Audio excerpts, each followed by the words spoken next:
Lowe's is my new go-to destination for discovering the newest Craftsman products, including mechanics, tool sets, storage, and more in-store and online, like the 120-tooth ratchet has a 3-degree arc swing that lets you loosen or tighten bolts with less movement in those hard-to-reach spots.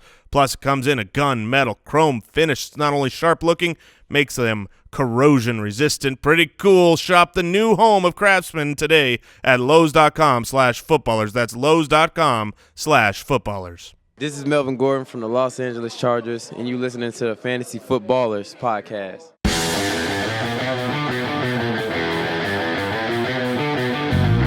Welcome to the Fantasy Footballers podcast, coming to you from Draft.com Studios with your hosts, Andy Holloway, Jason Moore, and Mike Wright.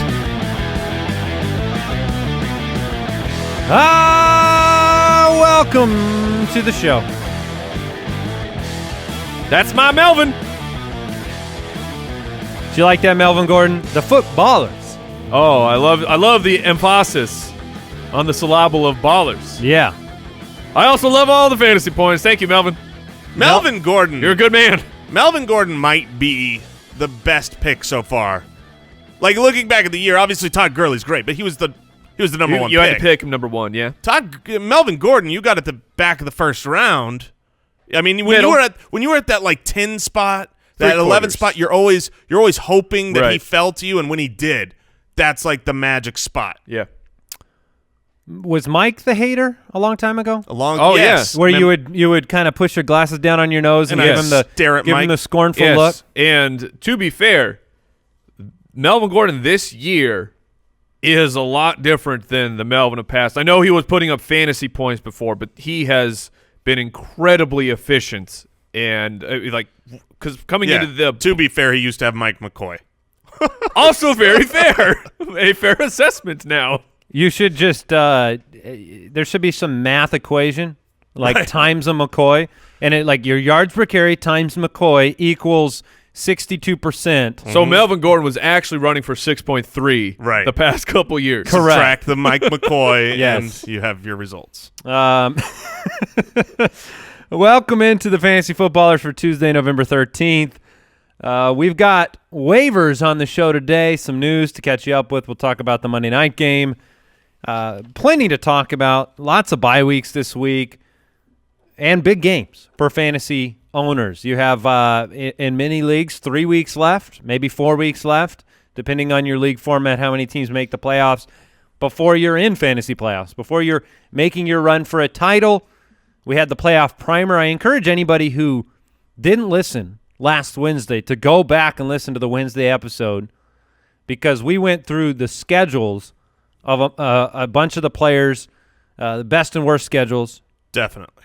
And it might give you some insight, make decisions on who you drop in waivers today and who you hang on to. You know, the Foot Clan that are listening right now, you are the smartest of all the Foot Clan, because this is the time of year where you're a couple weeks out from the playoffs, you're watching your playoff brackets, maybe you're out of the playoffs right now and you're trying to fight your way in.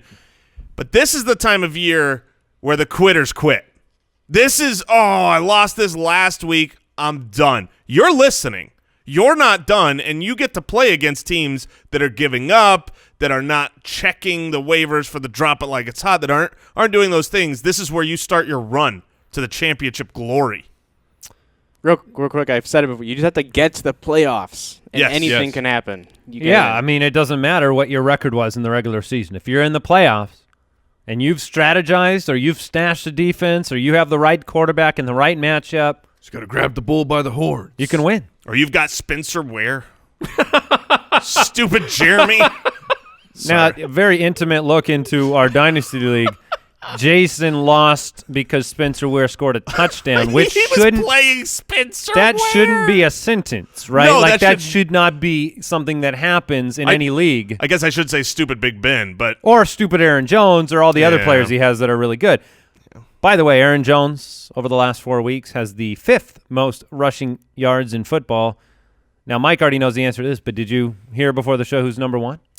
Nick Chubb. Nick Chubb is number one over the last 4 weeks in total rushing yardage. Gurley's number two. I have seen the hot question of who would you rather have rest of season at this point between Aaron Jones and Nick Chubb. Ooh. I mean, that's a real close one because you've got I'll take Aaron Jones. I think I would still rather have Aaron Jones. And I lean that way as well. And Mike, I have Nick Chubb. Are you starting Chubb on the bye because of those numbers? Do I get to carry some over? No. Then no. Okay. That's probably smart. Follow us on Twitter at the FF Ballers. We're on YouTube, youtube.com/thefantasyfootballers. And we always appreciate you subscribing on Apple Podcasts and reviewing on Apple Podcasts. Those reviews help the show. You can also find us on Instagram. We're on Facebook. We're everywhere that social media things are at. Very important. Very social. All right, getting into the Monday night recap. Oh, yes. It's actually a good game. Yeah, it was a good game. It was an entertaining game. And here's my takeaway. Like, if I had to summarize this for fantasy owners, rather than dig through Saquon Barkley had 100 total yards. Yeah, he's good. Here's my actual takeaway. Congratulations to those that own Saquon Barkley and Odell Beckham Jr. This was a very, very important win for the New York Giants. If they lose this game, to me, it is a very high probability that they turn to someone other than Eli Manning. And you don't want that. You do not want that as an Odell Beckham Jr. owner. You do not want that as a Saquon Barkley owner, in my opinion. This season, you're saying? This season, of course. Because of all the deficiencies that Eli Manning has, and he has a lot. His propensity to just throw the ball to Odell Beckham Jr., to look to him in the red zone, you want that as a fantasy owner. You want his drop down, his check down to Saquon situation. You want everything that's going on with Barkley and Beckham, you want to continue because it's been great every week, no matter whether they win or lose.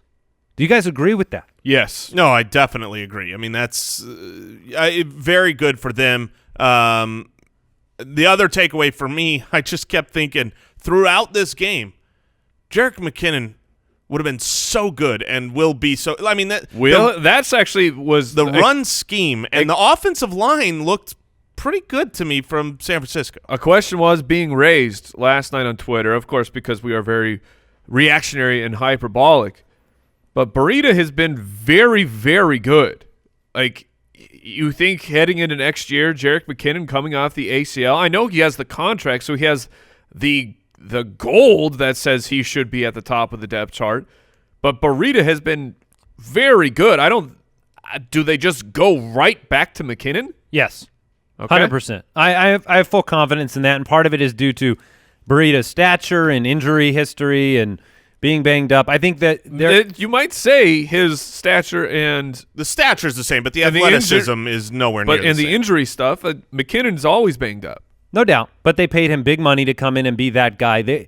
I would have much more confidence in McKinnon taking that role than Breida keeping it. But what I mean is where we thought McKinnon would come in and just absolutely dominate the snaps. Will it be that 65-70% to McKinnon that you thought you would get, or does it drop down to maybe McKinnon's a 50%? It's similar to what you've seen with. I mean, Alfred Morris had 9 carries this game to Breida's 17. It's not like Breida had the whole thing. Breida will go into that secondary role, and McKinnon will take over. But the template has been Freeman, Tevin Coleman, right? And I remember one of my bold predictions before the season, before the injury to McKinnon, was that Matt Breida was going to be an actually viable fantasy player, even with McKinnon. So it'll be interesting. George Kittle, he's so good. 9 for 83. I watch him because he runs so many downfield routes, and he runs these routes that are very similar to what Rob Gronkowski's done in the past. I watch him, and I'm saying, man, I really wish I could trade Rob Gronkowski for George Kittle in Dynasty. Brooks, don't you have George Kittle? You want to do a little swapski? We're playing each other this week, and I realized that Rob Gronkowski's on bye, but he's Rob Gronkowski. I'm good. Come on. Do it. That's George my top Kittle trade tip, by the way. Yeah, come on. When people say no, I hit them with the come on. You know you want to do it. Let's do a trade. If George Kittle were on a higher profile team with a winning record right now, he would be, I mean, the media darling because he is awesome. I mean, and he's great. The clear cut they showed on the graphic last night, he has a higher percentage of his team's targets and yards at the tight end position, more than the number 2 Zach Ertz and the number 3 Travis Kelce. You paid a very appropriate price, an appropriate Kittle for George Kittle. I did. 44 fab is feeling great now. Yeah, it's too little. Too little for Kittle. Yeah. FootClanGiveaway.com. 2 days left to win a signed Saquon Barkley jersey. Head over there and enter. It is free. Let's get into the news. News and notes from around the league. What's going on there, Chuckles? I just forgot the first piece of news here. Oh, yeah. The Panthers.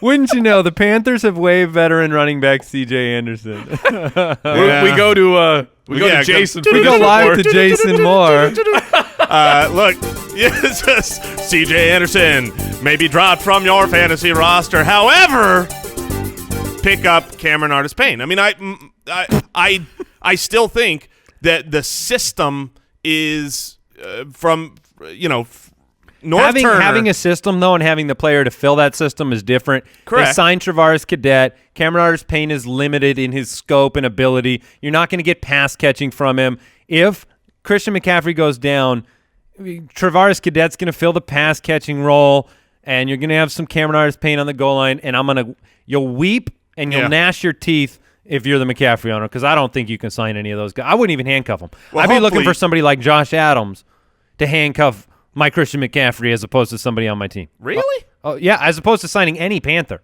Okay. I would much rather have that than any Panther. You just Panther. don't know who it's going to be. The addition of Cadet certainly makes it murky.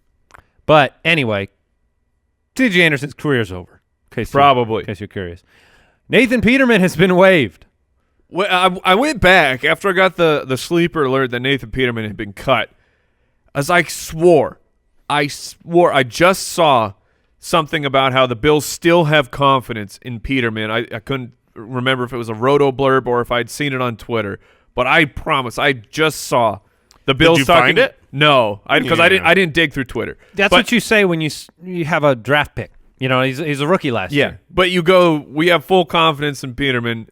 But, I mean, they did the merciful thing. So confident that he believes that he can play on another team. They believe he can excel elsewhere. Yeah, he also has his career done. What's that, Brooks? Speaking Monday, Bills coach Sean McDermott said he's still confident. Thank you. I knew I saw that. Still confident. What a jerk. Wait, speaking Monday, and Monday evening they cut him? Yes.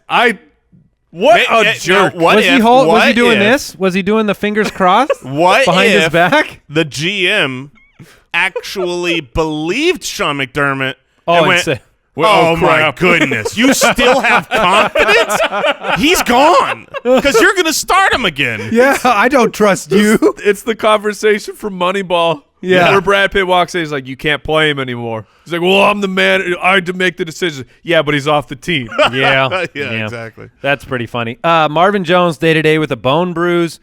That's good news. This is good news in the sense ACL, MCL intact. Whether he's active this week is still in question. So he could miss a week, but it is good news for Marvin Jones owners. Devontae Parker week to week with a sprained AC joint in his shoulder. Okay. Sure. Jakeem Grant didn't tear his Achilles. That's at least a positive report for the man, Jakeem Grant. He did not tear his Achilles. You can't expect him to be back anytime soon, but at least he doesn't have to go through that recovery. Right. Sammy Watkins is expected to return for Week 11 against the Rams. Oh, yes. It's very important. Monday night. It's very important that you know this now. Because and he might have been able to go against the Cardinals and they made the right decision to sit him down. But it's very important. It's a Monday night game. So you might have been sweating it as an owner. And I think he is going to play. I would have confidence in that. Watch the practice reports. Make sure he's practicing. But Sammy Watkins is supposed to go against the Rams. Mm-hmm. Pete Carroll said Chris Carson will play on Thursday Night Football against Green Bay. Sure he will, Pete. I think he will. We'll see. Here's the thing, and we're going to get into it. I know you guys both have Rashaad Penny as a pickup. Yeah.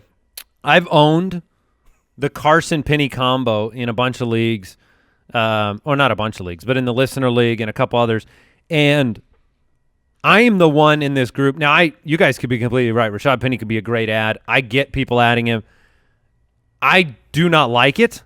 I have not liked trying to dance around and find the right guy to start. And Rashaad Penny, yes, the breakout game.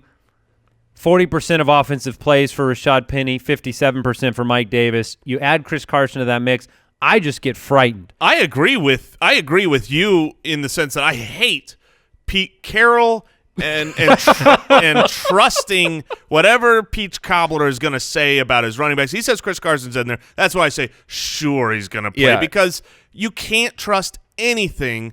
Any reports coming out of Seattle so far this year have just been completely throw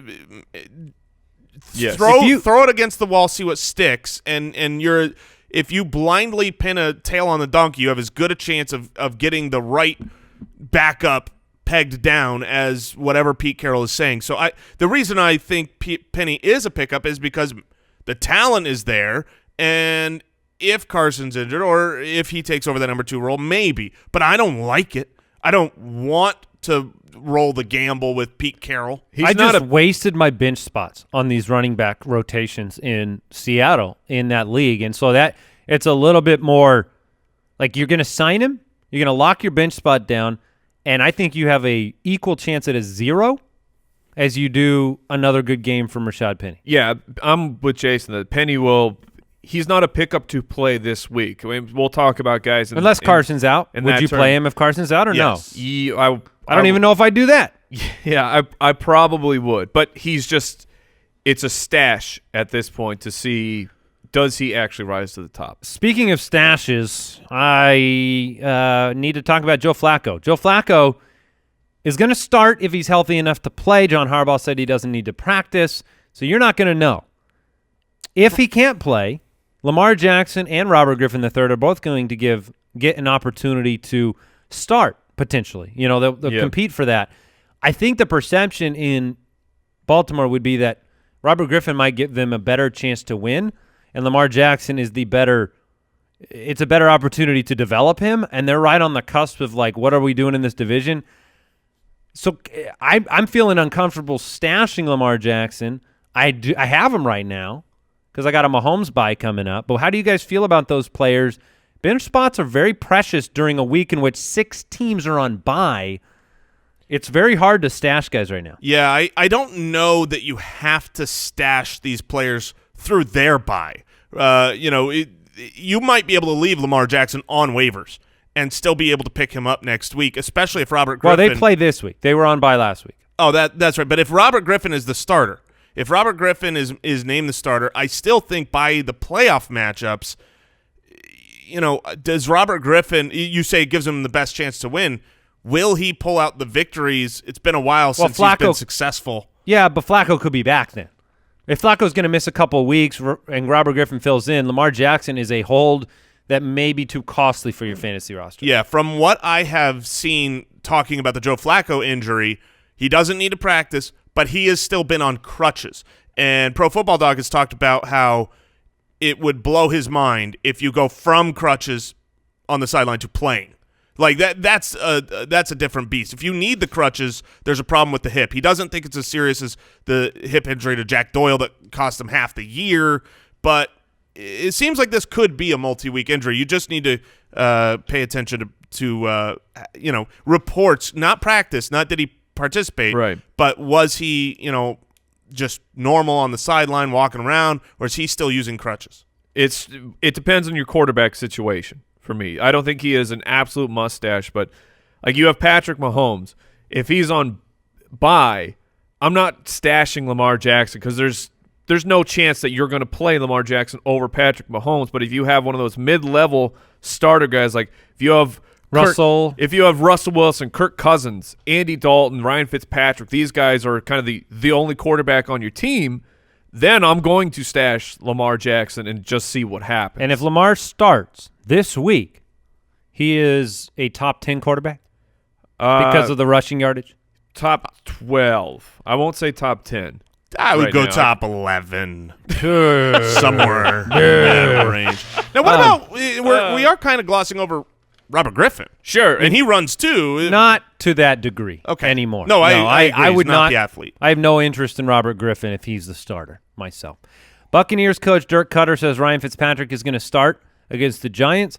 This is one of those very interesting situations for, by the way, I'm calling him lame duck Dirk Cutter at this point. He's going to be fired. If they play Jameis Winston, they get the opportunity to maybe double, triple check whether they want to keep him. But if they play him and he gets hurt, his contract is guaranteed for next year. So they're playing the game. Oh, the Robert Griffin game. Yeah, they're playing the game where it's like you might as well just put Fitzpatrick back out there to throw for 403 yards and no touchdowns. Buccaneers have waived Chandler Catanzaro in a yin-yang move. You lose C.J. Anderson, but you also lose Chandler Catanzaro, Jason. You win some, you lose some. Huge news, as Brooks put it in the doc. Bengals have hired Hugh Jackson as special assistant to the head coach. Huge Special assistant to the head coach? Oh, man. That's the kind of job. What could go wrong? If I was declared, I'm going to tell you guys this on this show right here, right now. You love it. If I was named, no, I don't love it. If I was named the head coach of a football team, and I wanted my buddies to be with me. Yeah. You would be a special assistant, Jason. Mike, you would be a special assistant. All right. Heck yeah. Brooks, do you want to be a special assistant? What do I do? Sure. It doesn't even matter. We'll figure it out. We'll figure it out. I hope that you get a head coaching job in the National Football League, Andy. I feel like I could do as good of a job as many of these head coaches. I would definitely prefer to be a special assistant to the head coach than the head coach. Yeah, So totally. that job seems awesome. I feel like I would just be a hype man. No. You'd be my press secretaries. Oh, I So could when do we that. do when I do the like pressers, I would just put you guys up front. Fantastic. You guys defend me like the president. Yeah. All right. Well, let's get into the waivers. Before we do that, I want to thank Harry's. As a special offer for fans of this show, we have partnered with Harry's to give you $5 off any shave set, including our limited edition holiday sets, when you go to harrys.com/footballers. Plus, you get free shipping. And get this. If you've listened to the show, you know we've been with Harry's a while. This offer is for new and returning customers and is only available for the holidays. Here's what comes in each Harry's shaving set. Ergonomic weighted handle with the option to engrave it. German-engineered 5-blade cartridges that provide a close, comfortable shave. Foaming shave gel for a rich lather. A travel cover to protect your blades. A handsome, and I mean handsome, holiday gift box. Or maybe you just want something for yourself. You can redeem a Harry's trial offer to experience the quality of shave before committing. Go to get your holiday shopping done early. Free shipping ends on December 12th, so act right now. Go to harrys.com/footballers to get $5 off a shave set while supplies last. That's harrys.com/footballers. We'd like to thank 23andMe for sponsoring today's show. As your loved ones get together this Thanksgiving, discover more about the genetic connections you share with 23andMe. You can discover where your DNA is from out of 150-plus regions worldwide. Have you ever thought that your buddy was a little bit of a Neanderthal? You can learn about that, learn how much Neanderthal DNA you've inherited, which traits Neanderthal DNA is associated with, like height and back hair. You can share these reports with your family and friends. They send you a little tube, do some spit skis right in the tube, mail it off, and you get to find out a bunch of cool stuff. I've done it. These fellas have done it. I've found out where my ancestry is from. I'm a man of the North. I'm a Nordic man. Explains the beard. Absolutely. And now through Thanksgiving, 23andMe Ancestry Service Kits are only $49 per kit when you buy 2 or more. That's 50% off the regular kit price of $99 this holiday. Order your 23andMe Ancestry Service Kit at 23andme.com/footballers. That's the number, 23andme.com/footballers. Put me in, coach. I'm going to start a service where you just send me a picture and I'll just describe, like, you have a beard, you have strange hair. Strange hair? Maybe I'll start a service where I tell you whether you should or shouldn't have a beard. See, that's valuable. So, like Jason's situation this last week. Yeah. Yes. Man needs a beard. Yeah. So that means you have to send a pic beardless then. I can see that's the part of the service. I can kind of see you both ways. It's one of my gifts. That's why you make the big bucks. That's why I mean, like Ryan Fitzpatrick. If you've ever seen him without a beard, you know he needs the beard. Big beard bucks. Teams returning from the bye this week: the Vikings, Texans, Broncos, and Ravens. And then you've got 6 teams on bye in Week 11. The NFL likes to make it fun for fantasy owners. The 49ers, Bills, Browns, Dolphins, Jets, and Patriots. Hooray! Hooray! And then next week is the final bye week, and the Chiefs and Rams are on bye. So they get the Monday night game, and then they get some time off. And you get to replace, I don't know, like 13 players from those 2 amazing fantasy teams. Let's start with some waiver wire pickups at the wide receiver position. Again, we want to pay attention to players coming back off the bye. Those are the most likely sneaky little pickups, and the big one there for me is Courtland Sutton. Big time. However, he is 56% owned. So likelihood that he's owned in your league is high. If he's not, pay attention, take a search. See if he's there. Yeah, I want to point out if he is there, and I realize he's been held on to, but what his situation is just fantastic. After DT was traded to Houston and they played Houston, we said it's such a shame because I want Sutton so bad, but it was such a bad time because he's got a tough matchup in Houston and then a bye week. That's gone. Listen to the rest of the schedule here. The Los Angeles Chargers, that's not too bad. Pittsburgh, that's great. Cincinnati, that's great. San Francisco, that's great. Cleveland, that's great. Oakland, that's great. That's it. That's the championship week. Give me Courtland Sutton. I look at Courtland Sutton in this very similarly to Kenny Golladay in that the law of averages, the opportunity, the talent, they all equal production most weeks. And Kenny Golladay this past week, that came to fruition, right? He had a very good week, scored a touchdown, had 6 catches. I think it's going to turn that direction for Courtland Sutton soon. So he's a great pickup. We all agree. I think he's one of our favorite pickups, no doubt. Who are your other favorites at the wide receiver position? And share the ownership percentage so people can whether they can expect them in their league. Sure. I'm pretty interested in Anthony Miller, Chicago Bears rookie. He has started to come to life, 5 for 122 and a score this past week. Since week 7, he's been targeted at least 6 times in every game. He's playing a lot out of the slot, which is I like that combination with the way that Mitch Trubisky is playing, where he's very mobile quarterback, and just Mitch made he went full Franz Kafka metamorphosis from the beginning of the season, where he was just an absolute check down machine. I'm not going to throw the ball deep.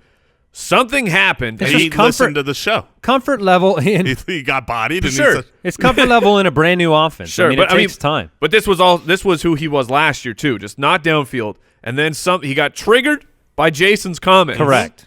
And he said, "I'm going to throw deep more than anyone in the league." And guys like Anthony Miller are huge benefactors from it.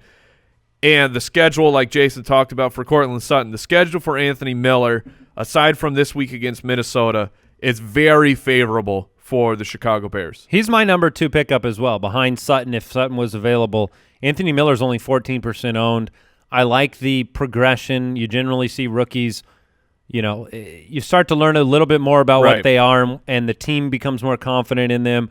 And he's got game-breaking ability, and I don't like picking up these fringe wide receivers that are not game-breaking type of players because it just caps the upside, and I'd rather put my chips on a guy like Anthony Miller or DJ Moore, Carolina wide receiver, who was 4 for 20, but he can break a play deep. Yeah, and just to finish the conversation on Anthony Miller back in September, if you remember, I believe it was in the Cardinals game, he separated his shoulder twice in the game.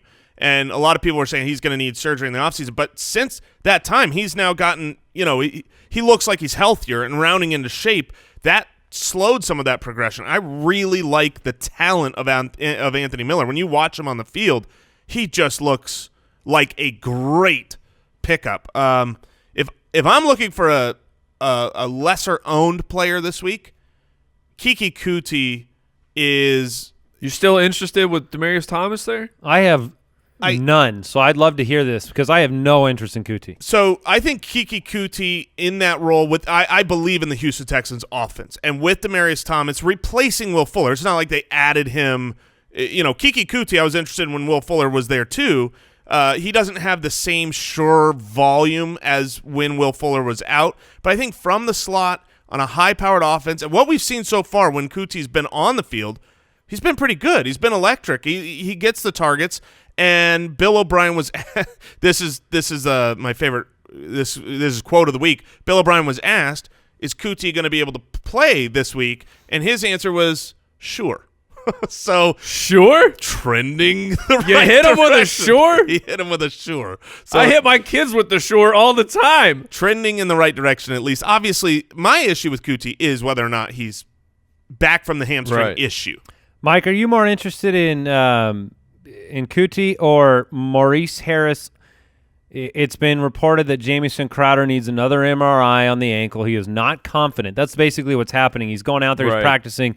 He's not confident with the ankle. He's missed 4 weeks in a row. Maurice Harris, 5 for 52 on 5 targets. If you had to throw your chips into one of those two players, who would you do? I would go with Harris.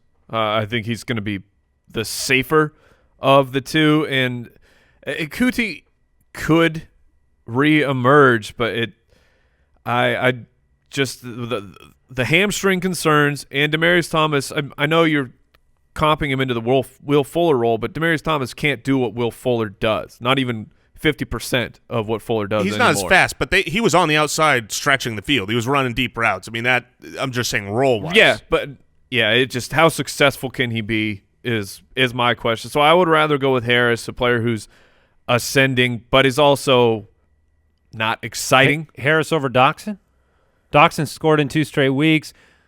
Harris seems to be more of the PPR guy running out of the slot, the Crowder role. Doxson's ceiling has a bigger is scoring chance. Doxson's ceiling is certainly higher. I don't love Washington. So, like with Washington, nobody loves Washington. Yeah, my issue there. Washington fans don't even love Washington. Half of it is Alex Smith not doing much, and then the other is 6-3. The next, I know it's crazy. You look at they made a mistake letting Kirk Cousins go. Wait a minute, they're 6-3. Did they? Yeah. But their upcoming schedule. Houston, that's terrible. Dallas and Philly after that is not great. So I'm not excited about the Washington wide receiver core when you combine in. I could take a shot at them when they've got a good schedule. This last week looked like the opportunity was there. The next 3 weeks, I like him against Houston. Houston stops the run. Yeah, Peterson's not going to do nothing. Houston's been great against wide receivers over the last. Yeah, Harris moves around in the slot. I get some of the other matchups, but we'll have to see what happens there. What about this guy? Moncrief. That's what I wanted to bring up because Donte Moncrief. He's 11% owned. He's very available, and he got off to the slow start through the 3 weeks, but since week 4, he is averaging almost 70 yards a game, and that includes a game where he put up a gooser, which is a pace for over 1,100 yards on the season. He's got the big play ability. He's been the most reliable fantasy wide receiver in Jacksonville. Gets to take on Pittsburgh, so you know where I'm going to go. You slap that base again? No, if Joe Hayden's on him, I got my concerns. Oh, okay. Well, if you're the Deshaun Jackson owner, do you prefer Deshaun Jackson to Donte Moncrief? Yes. Barely. I still would go Deshaun Jackson over Donte Moncrief. Yeah, I would trust the quarterback, shockingly, more than I would trust Blake Bortles.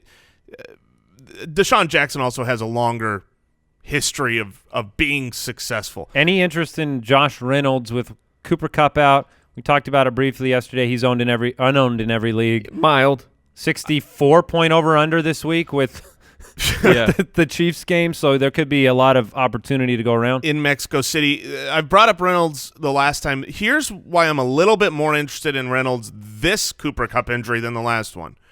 This one they know. Kupp is gone. They can't just patchwork a week. They've got to say, okay, what is our offense rest of season? We have to work something in and develop the system. Who's going to step up into that role and take it over for the rest of the season, the playoffs, the Super Bowl run, as they're hoping? Yeah. And he's going to get the least coverage of those other two guys. There'll be opportunity. And he's completely available. I mean, he's only owned in 3% of leagues. So what about Burt Reynolds? Oh, the stash man himself. He's a mustache. Burt Reynolds would you start Burt Reynolds or would you start Josh Reynolds? Is this a mustache league? It's a mustache league. Mustache league, you got to go with Burt Reynolds. Okay. If it's a fantasy football league, I would go Josh. The Los Angeles Rams, up to this point, according to Sharp Football, are running 11 personnel, which means 3 wide receivers are on the field 98% of the time. Yeah, give me that a means guy. that Josh Reynolds. Does that change, though, with the injury? Do you roll Gerald Everett out there more often with Higbee? That's what we'll have to see. He's in a streaming discussion, but just saying Reynolds will be on the field. Circling back real quick, I did want to look up the Texans defense because we were asked about this last week about, we had all these stats last year. When are they coming back of the rolling 6-week?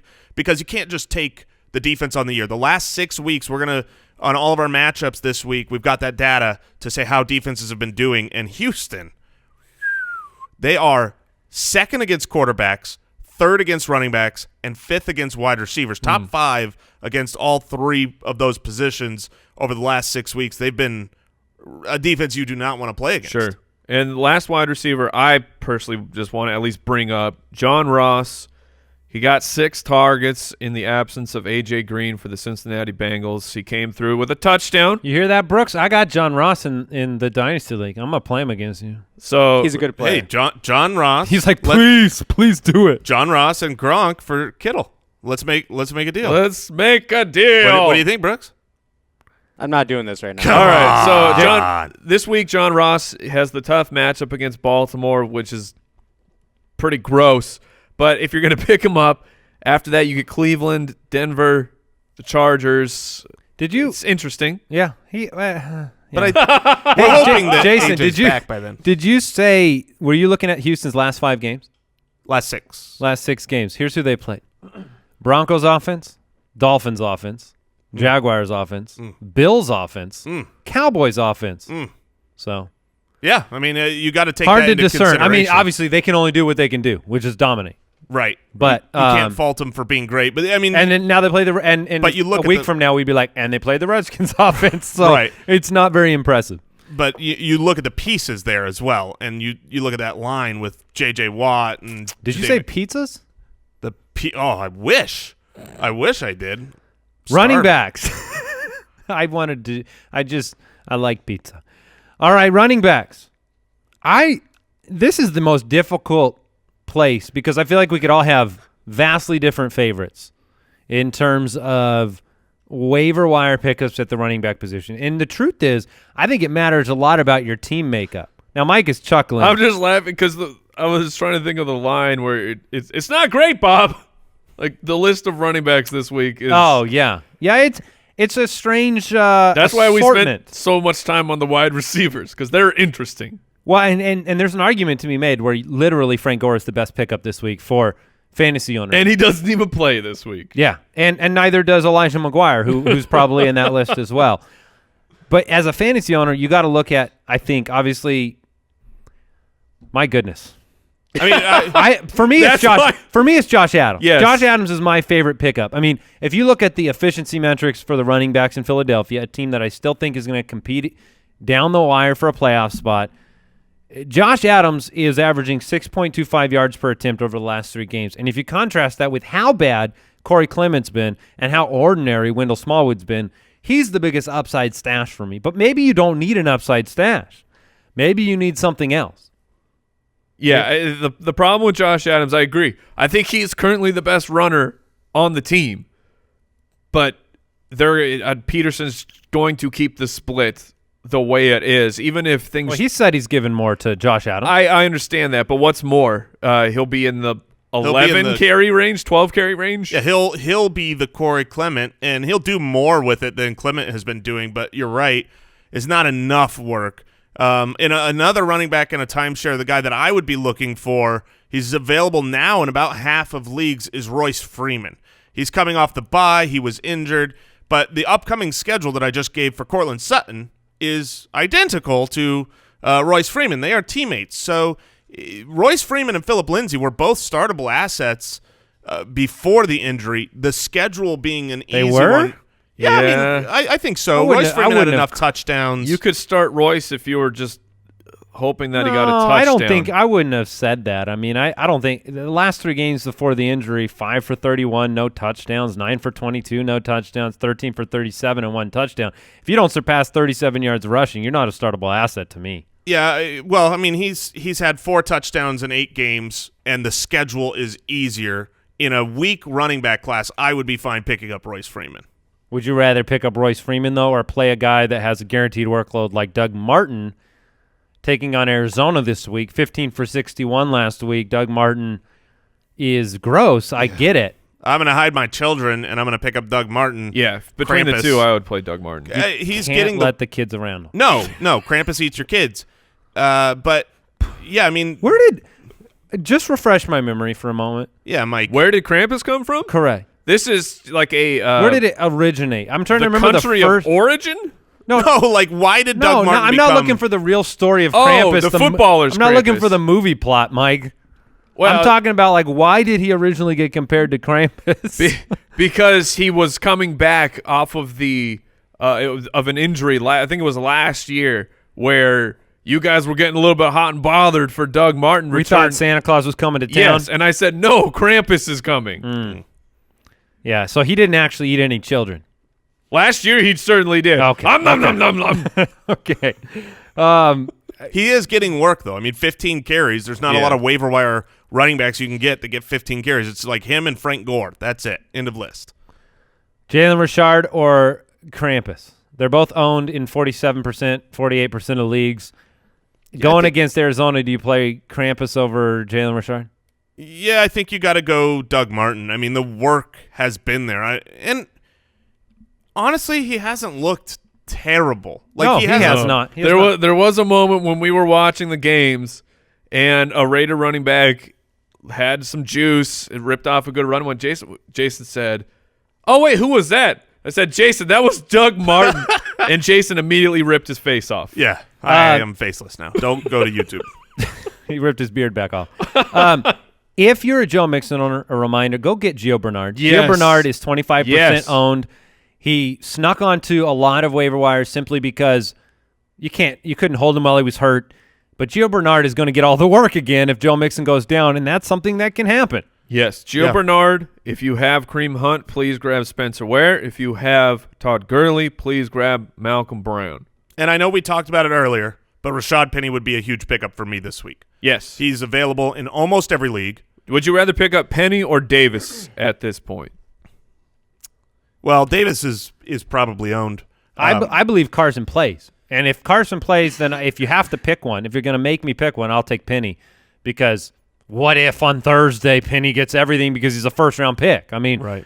At that point, if you told me Carson's out, it's a coin flip to me on who has a better Thursday night game against the Packers. Let's talk tight ends. I don't know what's more disgusting right now, tight ends or running backs on the waiver wire. I think it's tight ends. Yeah. Look, some of these guys that maybe you thought you could get by with, they kind of stunk last week. Herndon was terrible. 3 for 34 going into the bye. I don't pick up Herndon. No. Watson had 1 for 1.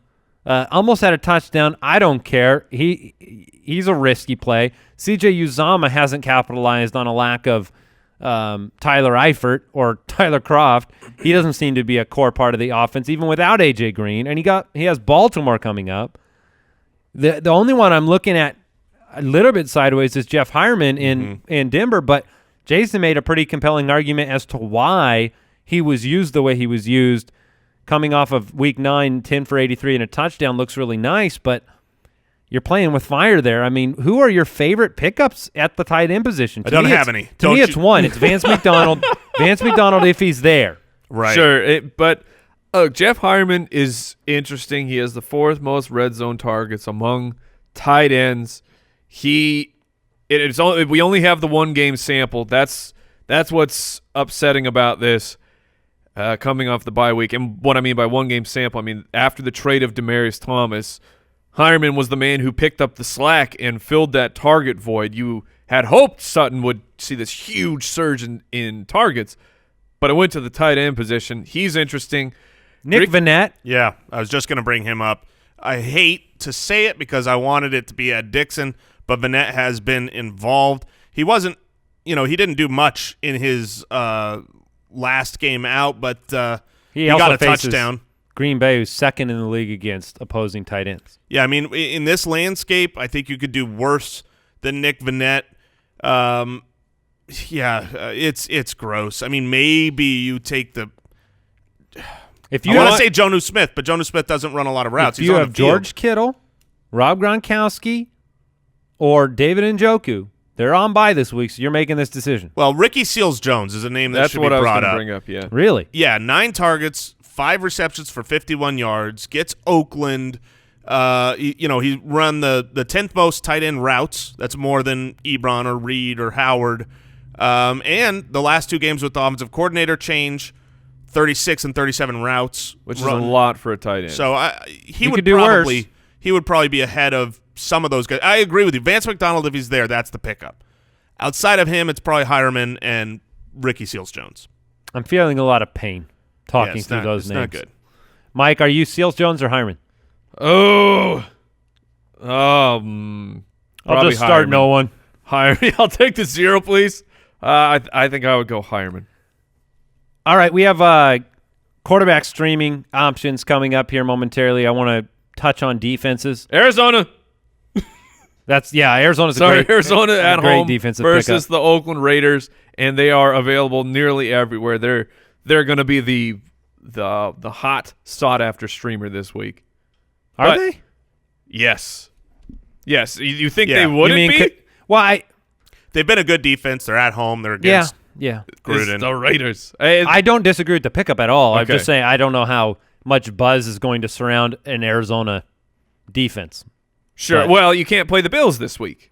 So you've got to play against the Raiders. Well, at least that's the way I see it. So Arizona, very interesting. Other than that, Brooks put in a Tom Selleck sneaky defense must stash of the week. I'll give credit. It's Kyle. All right. Oh, okay. Yeah. Kyle put that in there. Jacksonville against Buffalo next week. So he's saying if you want to stash a defense, you can stash Jacksonville. They're still Possible. home. You would think that would be the biggest maybe. home run on earth. yeah. And yet Matt Barkley, Well, Josh Allen. We'll see. But other guys for this week, Carolina against Detroit. Do you want to play Pittsburgh against Jacksonville? I am fine with that. I think Pittsburgh's defensive line this last week showed that they are starting to click.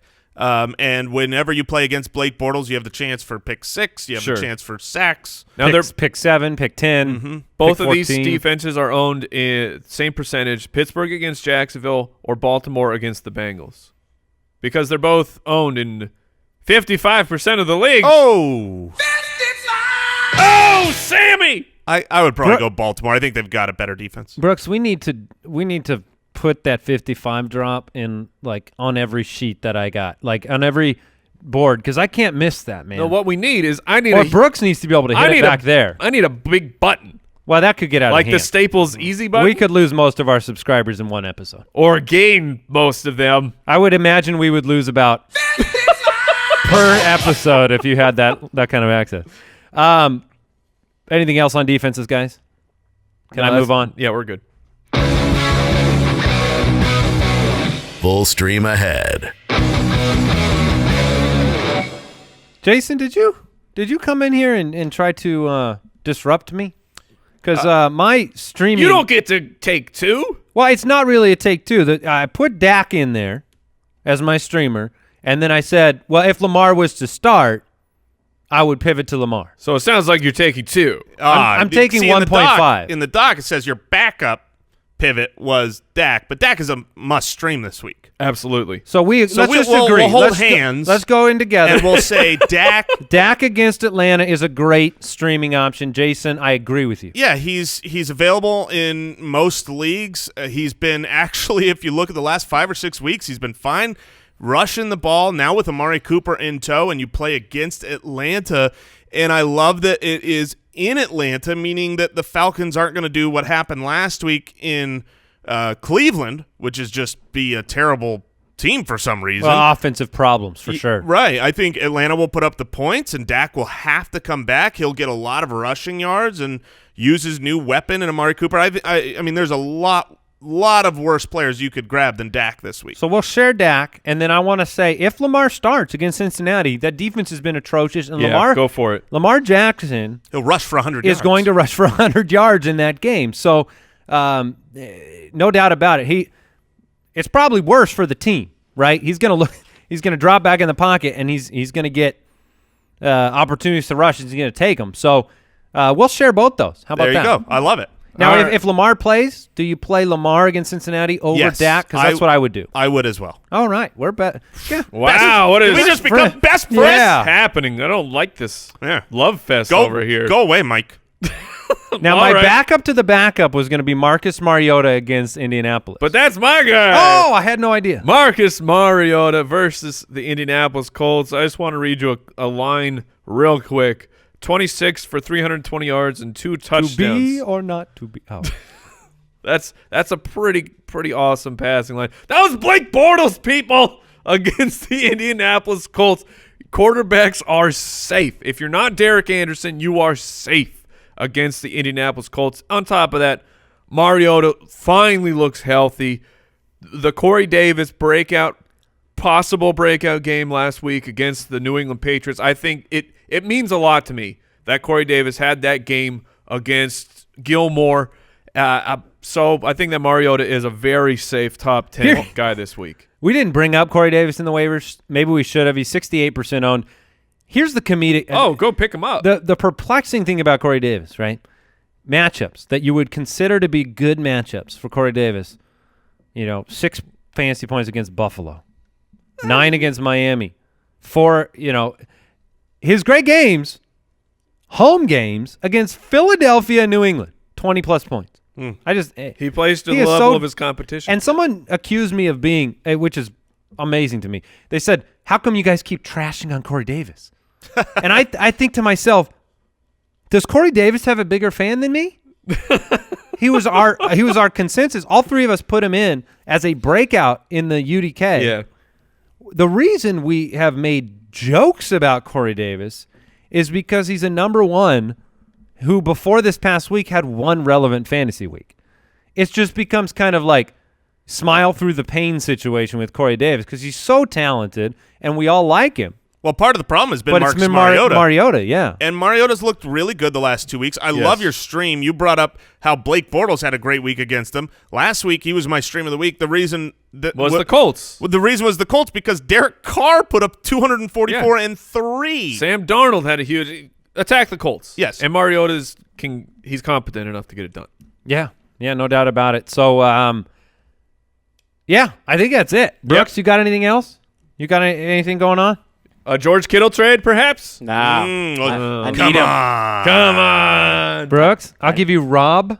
Listen to me. I'll give you Rob Gronkowski, Carlos Hyde, and Marshawn Lynch. I'm fine. Come on. You realize, the trade started very strong, and then you made it worse by adding those 2 running backs into it. I will also include Equanimous St. Brown, Brooks. Less is Last more. chance. I'm going to need Kittle for them playoffs.